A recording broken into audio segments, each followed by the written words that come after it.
Assalamualaikum warahmatullahi wabarakatuh. Yang saya hormati Bapak Camat Kecamatan Umpus Mungu beserta jajarannya, serta Bapak Kepala Kampung seluruh Kecamatan Umpus Mungu beserta jajarannya. Saya Nandang Rizky Haji, CPNS Inspektorat Daerah Kabupaten Waikanan, akan membuat video sosialisasi tentang pencegahan tindak pidana korupsi.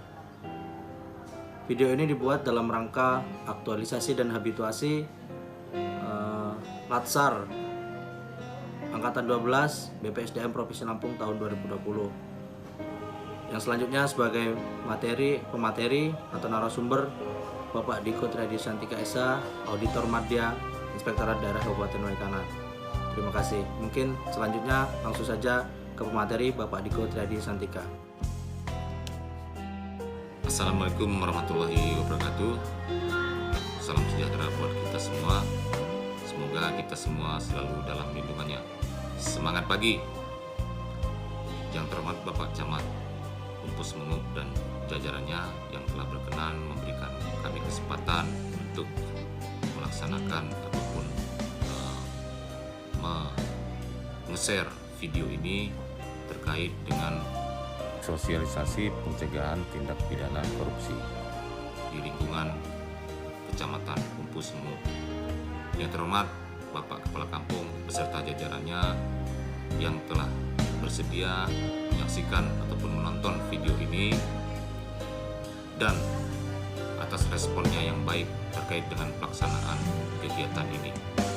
Merupakan sebuah kehormatan bagi kami untuk melakukan kegiatan sosialisasi, bukan bermaksud kami untuk mengajari bapak-bapak ataupun saudara-saudara sekalian terkait dengan apa itu korupsi ataupun pelaksanaan tugas-tugas di kampung-kampung yang bapak-bapak ataupun ibu-ibu pimpin.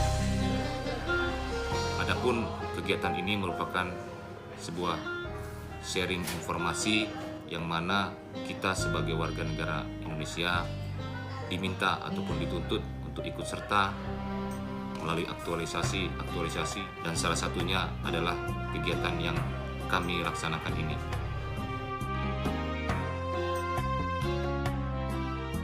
Bismillahirrahmanirrahim. Baiklah, kita masuk kepada materi pencegahan tindak pidana korupsi kepada aparatur kampung, khususnya kampung yang berada di wilayah Kecamatan Umpus Mungu. Adapun tujuan sosialisasi pada kesempatan kali ini itu agar aparatur kampung mengetahui pengertian korupsi, mengetahui jenis ataupun bentuk tindak pidana korupsi, memahami dampak korupsi, dan memahami nilai-nilai anti korupsi. Selanjutnya bisa kita lihat pada slide berikut ini bahwa pengertian korupsi itu salah satunya menurut Kamus Besar Bahasa Indonesia ataupun sering disingkat dengan KBBI, bahwa korupsi berarti penyelewengan atau penggelapan uang negara atau perusahaan dan sebagainya untuk kepentingan pribadi maupun golongan. Di samping itu, secara harfiah, korupsi menurut bahasa Latin yaitu dari kata corruptio yang artinya adalah busuk. Kenapa bisa dikatakan busuk?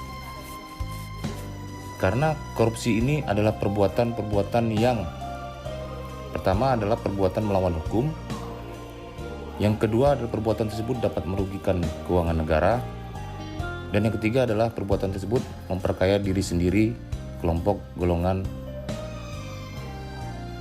dan organisasi tertentu. Oleh karena itu, korupsi bisa dianggap sebagai salah satu bentuk perbuatan yang sangat-sangat merugikan pemerintah, khususnya pemerintah Republik Indonesia. Adapun menurut salah satu pakar, yaitu Robert Klitgard, korupsi merupakan suatu tingkah laku yang menyimpang dari tugas-tugas resmi jabatannya dalam negara, di mana untuk memperoleh keuntungan, status, atau uang yang menyangkut diri pribadi atau perorangan, keluarga dekat, kelompok sendiri, atau dengan melanggar aturan pelaksanaan yang menyangkut tingkah laku pribadi.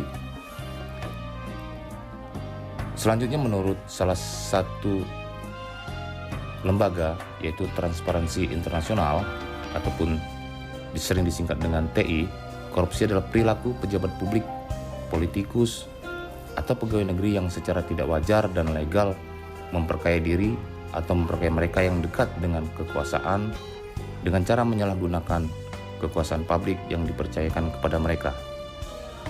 Dari beberapa pengertian-pengertian yang telah disampaikan, bisa kita ambil kesimpulan bahwa korupsi terdiri dari 3 unsur utama, yaitu adanya perbuatan melawan hukum, adanya perbuatan yang merugikan keuangan negara, dan yang terakhir adanya perbuatan yang memperkaya diri sendiri, orang lain, ataupun kelompok.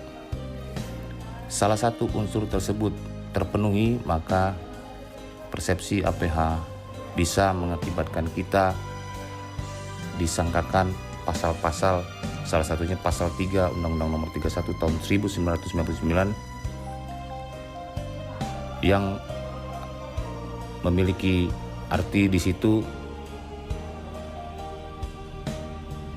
setiap orang dengan tujuan menguntungkan diri sendiri atau orang lain, suatu korporasi menyalahgunakan kewenangan, kesempatan, atau sarana yang ada padanya karena jabatan ataupun kedudukan yang dapat merugikan keuangan negara atau perekonomian negara. Seperti contoh gambar di samping bisa kita lihat, begitu lahapnya seseorang dalam mengonsumsi sebuah makanan yang di situ diibaratkan bahwa makanan tersebut adalah uang. Ini salah satu bentuk, bisa kadang-kadang terkadang kita juga melihat ataupun menganggap ini suatu kehilapan. Tapi kalau kehilapan ini terus-menerus, bukan hilap lagi. Jadi sekali lagi, mungkin dengan adanya pengertian-pengertian yang tadi disampaikan, kita bersama-sama mengetahui bahwa korupsi tersebut bukan hanya sekedar kita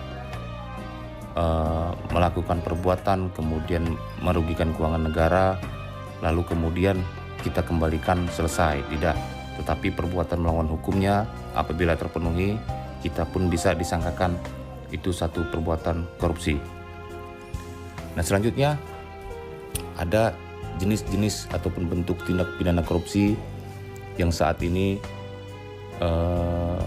dikelompokkan menjadi 7 kelompok.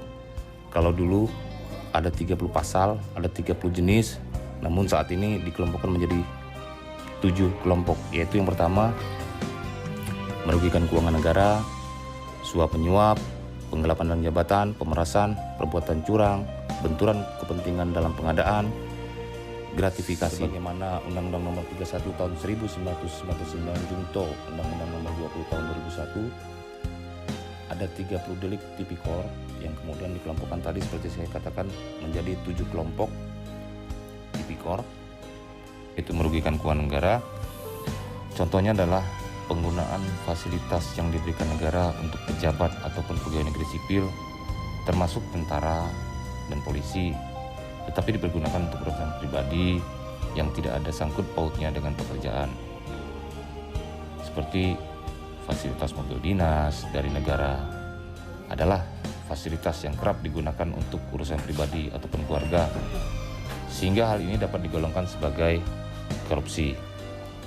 Ada perbuatan di mana perbuatan untuk kepentingan pribadi menggunakan fasilitas-fasilitas negara, sehingga fasilitas-fasilitas negara itu menjadi rusak, mungkin ada hal-hal yang tidak bisa dioperasionalkan kembali gara-gara hal tersebut digunakan untuk kepentingan pribadi.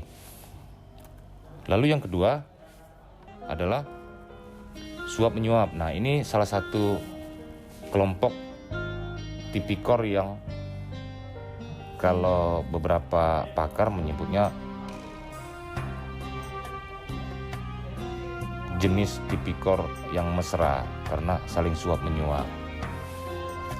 Kalau saat ini ketika pandemi adalah misalnya tes swab. Nah, ini suap menyuap. Hampir sama pengucapannya. Contoh suap menyuap untuk menang dalam persidangan ataupun mengurangi masa hukuman. Ada suap untuk mengeluarkan seorang terpidana dari penjara. Banyak sekali praktik-praktik suap sehingga seperti tidak terkendali dan menggurita, baik yang disuap maupun penyuap. Sama-sama akan dijatuhi hukuman sesuai dengan undang-undang yang berlaku. Pidana yang dikenakan pidana kurungan ataupun denda bernilai ratusan juta rupiah. Lalu penggelapan dalam jabatan. Apa sih penggelapan dalam jabatan? Contohnya adalah pemalsuan dokumen maupun buku untuk pemeriksaan administrasi sehingga sang pelaku memperoleh keuntungan untuk dirinya maupun orang lain. Ataupun daftar inventaris kantor, penggunaan bon kwitansi kosong adalah modus-modus yang sering dilakukan oleh aparatur-aparatur yang ada di pemerintahan sehingga seseorang dapat merekayasa angka-angka. Lalu pemerasan, seorang pegawai negeri misalnya menyatakan bahwa tarif pengurusan dokumen adalah 50.000, padahal edaran resmi yang dikeluarkan adalah 15.000 atau malah gratis. Nah, ini adalah salah satu bentuk pemerasan, di mana jika tidak mau maka pelayanan tidak akan dilakukan. Lalu perbuatan curang, tadi ada pemerasan, ada penggelapan dalam jabatan, ini ada perbuatan curang. Apa sih perbuatan curang? Salah satu contohnya adalah misalnya dalam pengadaan barang jasa. Nah, dalam pengadaan barang jasa ini ada kecurangan terkait dengan proyek bangunan yang melibatkan pemborong, yaitu kontraktor, tukang, atau tuk bahan bangunan. Ini salah satu perbuatan curang dalam pengadaan barang dan jasa, dan biasanya banyak terjadi di dalam barang dan jasa. Lalu benturan kepentingan dalam pengadaan. Tadi perbuatan curang, penggelapan dalam jabatan, ini adalah benturan kepentingan. Kadang-kadang orang bertanya, apa sih benturan kepentingan dalam pengadaan? Contohnya adalah misalnya tender dalam proyek, pegawai negeri ikut terlibat dalam proses dengan mengikutsertakan perusahaan miliknya meskipun bukan atas namanya. Nah, ini hal-hal yang akan menjadi salah satu bentuk ataupun potensi terjadinya korupsi yang ada di dalam pengadaan barang dan jasa. Lalu gratifikasi ini adalah satu jenis tindak pidana yang masih sangat-sangat baru didengar, mungkin baru sering-sering melihat apa sih gratifikasi. Kadang-kadang juga masih banyak pertanyaan, apa sih perbedaan dengan suap menyuap? Gratifikasi adalah secara umum adalah pemberian hadiah atau uang atau ucapan terima kasih karena telah dibantu, ataupun gratifikasi ini misalnya seseorang pejabat, pegawai negeri, penyelenggara negara diberikan hadiah oleh seseorang, oleh pengusaha, oleh kelompok-kelompok tertentu sebagai ucapan terima kasih, sebagai hadiah ketika mungkin melakukan perayaan-perayaan tertentu. Sehingga pada suatu saat ketika ada momen-momen di mana kebijakan-kebijakan dari pejabat tersebut berhubungan atau berkaitan erat dengan si pemberi, akan terjadi gangguan-gangguan secara moral yang mengakibatkan potensi-potensi korupsi terjadi. Selanjutnya mungkin ini adalah contoh ataupun gambar terkait dengan dampak korupsi yang terjadi di negara kita ini dalam kepemerintahan. Misalnya birokrasi tidak efisien layanan publiknya, kemudian matinya etika sosial politik, runtuhnya otoritas pemerintahan. Ini hal-hal yang berkaitan erat di dalam birokrasi, misalnya pelayanan izin, gedung-gedung menjadi tempat ataupun sarang potensi-potensi tindak pidana korupsi. Fungsi pemerintahan menjadi mandul, lalu hilangnya kepercayaan rakyat terhadap lembaga negara akibat korupsi yang sering terjadi di dalam lembaga negara tersebut. Lembaga negara yang paling korup menurut Barometer Korupsi Global atau BKG pada tahun 2009 dapat Bapak-bapak lihat di sini, di DPR, partai politik, di kepolisian, lembaga peradilan. Ini bukan kata saya, Pak, tetapi ini menurut Barometer Korupsi Global atau BKG pada tahun 2009. 2009 sekarang 2020. Saat ini artinya sudah tidak terjadi lagi hal-hal seperti itu di lembaga-lembaga tersebut. Mudah-mudahan insya Allah, karena saat ini pelayanan yang terjadi sudah semakin meningkat, integritas juga meningkat, kepatuhan terhadap peraturan perundang-undangan sebagai salah satu wujud dari integritas kita yang baik sudah terlihat. Lalu di sini ada gambar juga terkait dengan dampak masif dari korupsi tadi, yaitu menurunnya kualitas lingkungan, menurunnya kualitas hidup. Ini adalah dampak-dampak yang terjadi di dalam ataupun akibat dari perbuatan-perbuatan korupsi yang dilakukan oleh seseorang, kelompok, ataupun organisasi-organisasi yang ada di Indonesia. Hal ini dapat mengakibatkan ataupun menjadi suramnya masa depan anak cucu kita nantinya, karena akibat korupsi ini ataupun korupsi ini hanya dapat dinikmati oleh orang-orang tertentu saja, kelompok-kelompok tertentu saja, tapi yang menanggung adalah rakyat dan bangsa, rakyat ataupun seluruh masyarakat Indonesia secara umum. Karena akibat korupsi kemudian pengembalian keuangan negara terkait dengan korupsi tersebut belum optimal, meningkatnya pajak, itu salah satu dampak yang terjadi yang harus ditanggung oleh masyarakat Indonesia. Kemudian ada di sini untuk pencegahan, salah satu upaya pencegahan yang dilakukan oleh KPK yang kemudian mungkin diwujudkan di dalam kehidupan sehari-hari oleh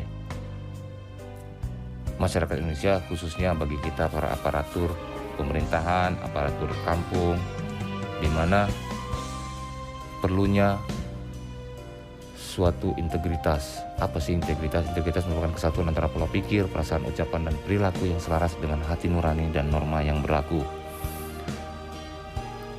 Lalu ada nilai-nilai anti korupsi yang terdiri dari 3 kelompok, yaitu kelompok yang pertama itu terdiri dari jujur, disiplin, tanggung jawab. Kelompok yang 2 terkait dengan etos kerja, yaitu kerja keras, sederhana, mandiri. Dan yang terakhir adalah kelompok sikap, yaitu adil, peduli, dan berani. Nah, ke-9 komponen dari 3 kelompok nilai-nilai anti korupsi tadi mestinya dapat kita aktualisasikan di dalam kehidupan kita sehari-hari, sehingga apa-apa yang kita harapkan ke depan, harapan masyarakat ke depan terhadap amanah yang diberikan oleh masyarakat terhadap kita ataupun pimpinan-pimpinan terhadap kita, bisa kita wujudkan dengan baik, kita laksanakan dengan baik, sehingga dapat menghasilkan sesuatu yang baik di masa yang akan datang. Demikian materi ini kami sampaikan. Semoga bermanfaat bagi kita semua dan kita semua diberikan kekuatan oleh Allah Subhanahu wa taala untuk tetap menjaga integritas kita dan mengaktualisasikan nilai-nilai anti korupsi di kehidupan kita sehari-hari. Salam anti korupsi.